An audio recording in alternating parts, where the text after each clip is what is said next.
this region, hoping to catch a glimpse of these pretty incredible white whales. If you are lucky, you may get a chance to see something like that if you were to go whale watching. But usually we don't get to see things like that when we watch for beluga whales. You're pretty lucky to be able to see that today.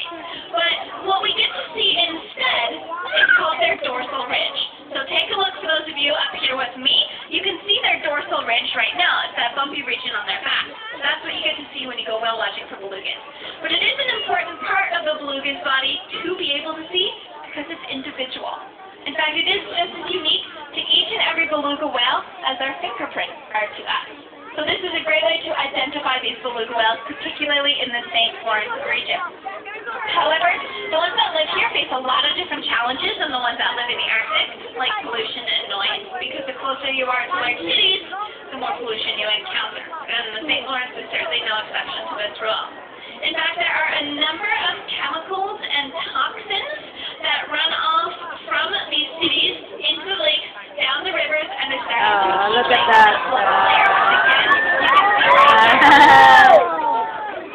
In some cases, there are so many toxins accumulating in this water that, well, if a beluga whale passes away and washes ashore, in some cases in the St. Lawrence, they may need to be treated as toxic waste.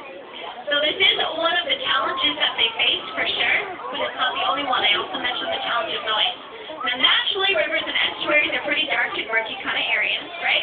But belugas are actually quite comfortable in these areas, and they spend a great deal of time here because they make excellent protected nursery and feeding grounds. If you draw your attention to our beach area, Keela's showing us how comfortable she is, as is Aurora in the front here. Look at that. So they are quite comfortable in these shallows. However, they are very dark and they are very murky. And for this reason, belugas may not always be able to rely on their eyesight. So for this reason, they are very vocal, and they have a wide variety of sounds that they can use in order to communicate with one another. So take a listen.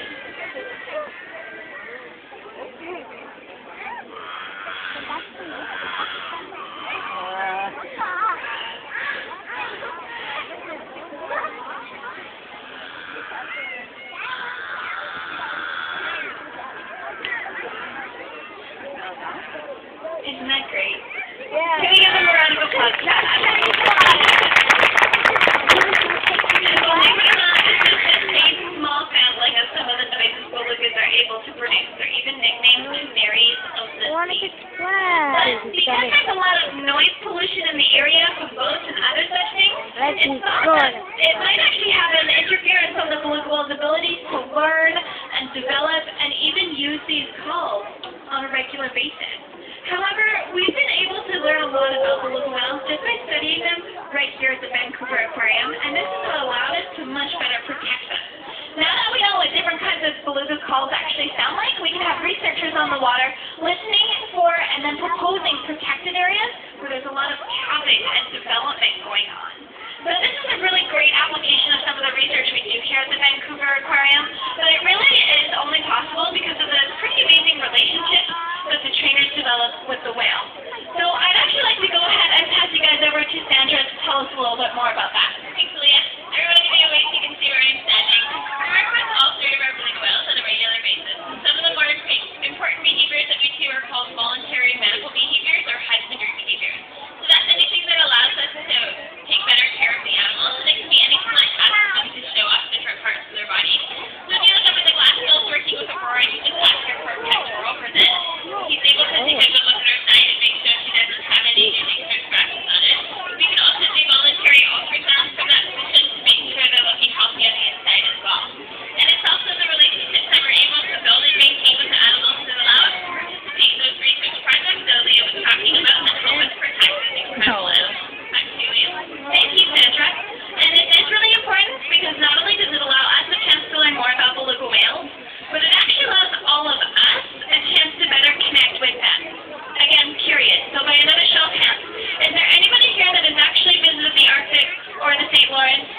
say reminds me of how beautiful they are, how incredible they are, and of their pretty amazing ability to adapt to their ever-changing Arctic homes.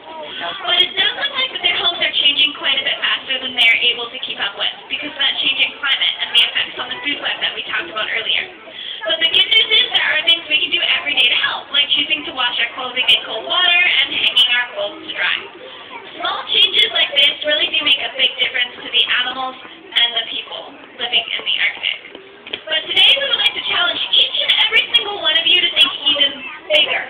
In fact, why don't you all try thinking beluga size, just like that, and think of a new way you can help. Maybe start a carpool program at work, or how about a compost drive at school? But most importantly, no matter where you are and no matter what you do, just simply remember that our lives and the lives of beluga whales are very much intimately connected. And on behalf of myself, our trainers, and our beluga whales, we'd like to thank you all so much for joining us today, and I should perhaps give you a milestone warning as we have reached the tail end of our show.